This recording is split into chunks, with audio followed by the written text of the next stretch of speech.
Hello বন্ধুরা, good morning. তোমরা কীরকম আছো? আমি তো খুবই ভালো আছি। আজ আবার আরেকটি নতুন ব্লগ নিয়ে তোমাদের সামনে চলে এসেছি। তো তোমরা দেখতে থাকো আমার এই ব্লগটা। আর এই ব্লগটা হচ্ছে আমি যখন আমার বাবার বাড়িতে ছিলাম তখনকার ব্লগ। আর বাবার বাড়িতে এসে বলো কোনো কাজ নেই, শুধু ঘুম, খাওয়া আর ঘোরাঘুরি, ওই কাজই আর সবথেকে বড় কাজ আর কি। আর ঘুম থেকে উঠেছি অনেক লেট করে, 8:30 9টা নাগাদ উঠেছি। উঠে ছেলেকে দুধ বিস্কুট খাইয়ে নিজে ফ্রেশ হয়েছি। তারপর বসে রয়েছিলাম। আর আমার ভাই বলল গাছে অনেক শিম ধরেছে, ওগুলো পাড়তে হবে, তো তুই অল্প কুড়িয়ে নিবি। আমি বললাম ঠিক আছে। তো আমার ভাই শিম গাছ থেকে শিম পাড়ছে আর আমি আর আমার ছেলে মিলে দেখো শিমগুলো কুড়িয়ে নিচ্ছি। আর অত মানে কি খুশি, শিম অল্প কুড়াচ্ছে আর অল্প মানে ঢিল দিয়ে দিয়ে মানে অন্যদিকে ফেলছে। আর আমাদের এখানে না অনেক বানর আছে আর কি, বানরের খুবই উপদ্রব আছে। আর বানরগুলো এসে শিমের ভিতর থেকে বিচিগুলো খেয়ে শিমগুলো রেখে দিয়ে যায় আমাদের জন্য।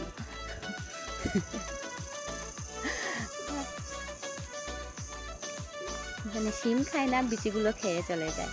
তারপর দেখো অনেকগুলো শিম কুড়িয়েও নিয়েছে ও, আর মাথায় উঠিয়ে নিয়েছে, আর ওইদিকে শিমগুলো সব ফেলে দিচ্ছে। আর দিদনকে বলছে দেখো দিদন আমি কতগুলো শিম কুড়িয়ে নিয়েছি। আর দেখো ওই ভিডিওর যখন ভয়েস ওভার দিচ্ছিলাম তখন বিকেলবেলা ঝিঝি পোকার অনবরত ডাকতেই ছিল। ঝিঝি পোকার ডাকে মাথাটা খারাপ হয়ে যাচ্ছিল। দেখো আমার মানে ভয়েস ওভার দিতে ভাল লাগছিল না। আর গাছ থেকে আজ অনেকগুলো শিম পাড়া হয়েছে, 5 থেকে 6 কেজি হবে শিম।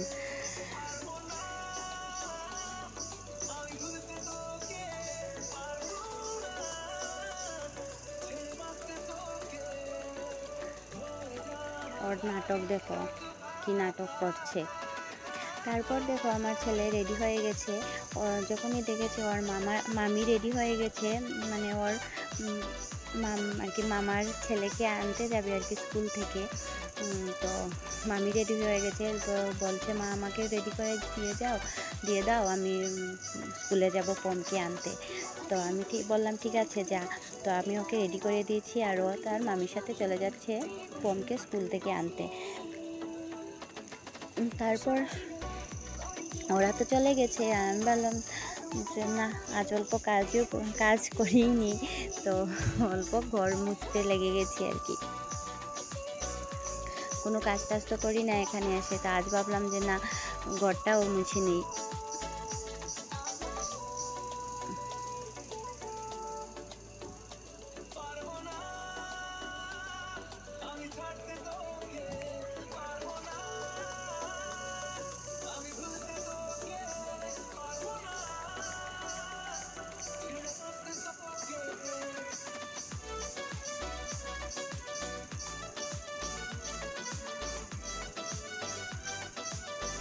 এই যে দেখো আমার ঘর মোছাও শেষ হয়ে যাচ্ছে, শেষও হয়ে গেছে। আর এখন আমি স্নান টানও করে নেব।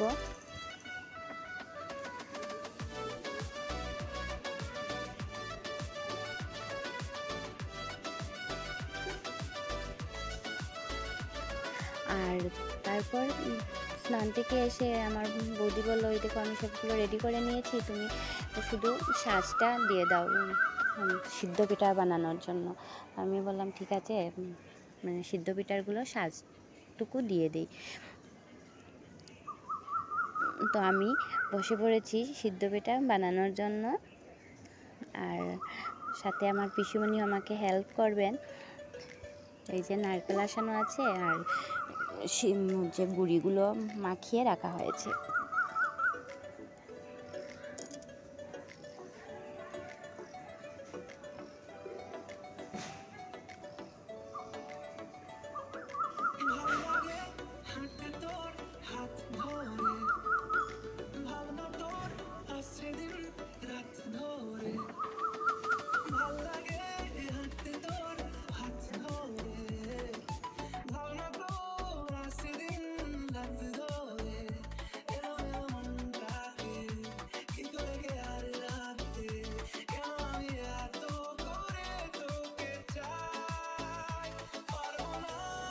এই যে কতগুলো বানিয়েও নিয়েছি সিদ্ধ পিঠা, আর এখন বৌদি ওগুলোকে ভাপের মধ্যে সিদ্ধ বসিয়ে দেবে।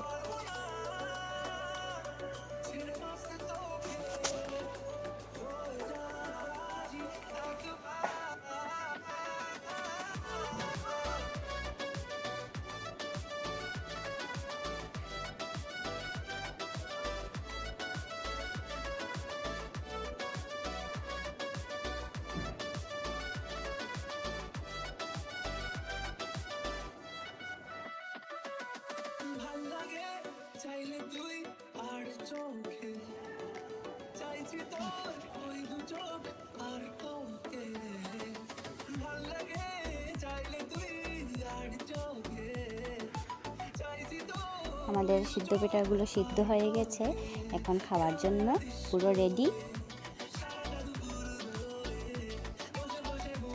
আর আমি এখানে খেতেও বসে পড়েছি। গরম গরম পিঠেগুলো খেতে মানে ভারী টেস্টিও লাগে।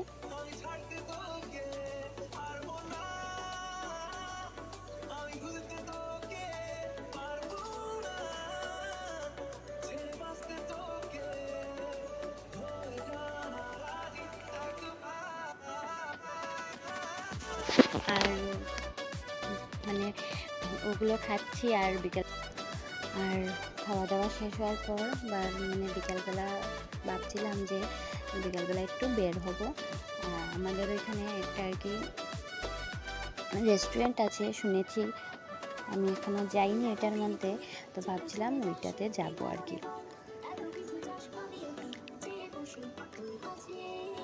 তো বিকালবেলা আমরা রেডি হয়ে চলে এসেছি ওখানে রেস্টুরেন্টে। তো এইটা নতুনই খুলেছে, এখানে কোনো দিন আমি আসিনি, আজ ফার্স্ট টাইম এসেছি।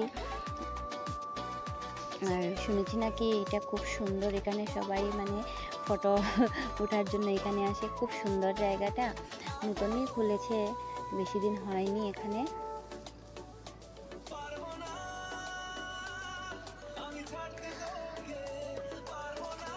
এই যে আমি আর সুপর্ণা এসেছি।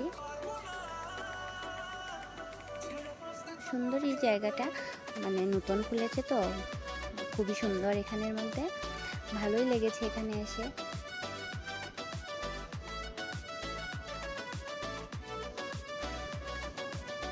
এই যে একদম মানে এটা রাস্তার সামনেই, উপর থেকে রাস্তা পুরো দেখাই যায়, খুবই সামনে এটা।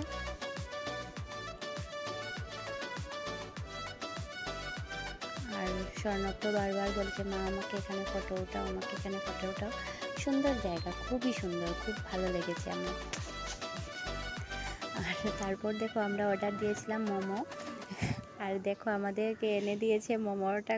মোমো যেটার মধ্যে দিয়েছে খুব সুন্দর দেখতে, বোঝা যায় যে সাপুরেরা যেটার ভিতরে সাপ রেখে দেয় ওই রকম ডাব্বাটা, পুরোটাই বেতের, খুব সুন্দর।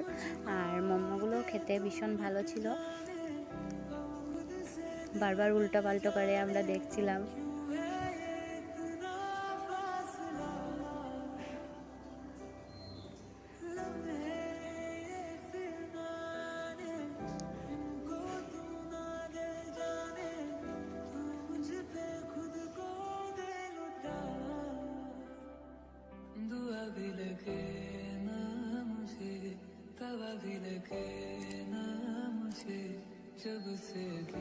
তো আমাদের খাওয়া দাওয়া শেষ হওয়ার পর আমরা মানে এখানে ফটো উঠে আর অল্প ভিডিও করে এখান থেকে চলে এসেছি।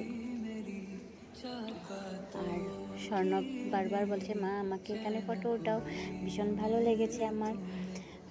আর কি বলবো, তো বন্ধুরা আমার ব্লগটা এখানেই শেষ করছি। তোমরা প্লিজ কমেন্ট বক্সে জানাবে কি ব্লগটা কীরকম লাগলো। এখানেই শেষ করছি, বাই বাই।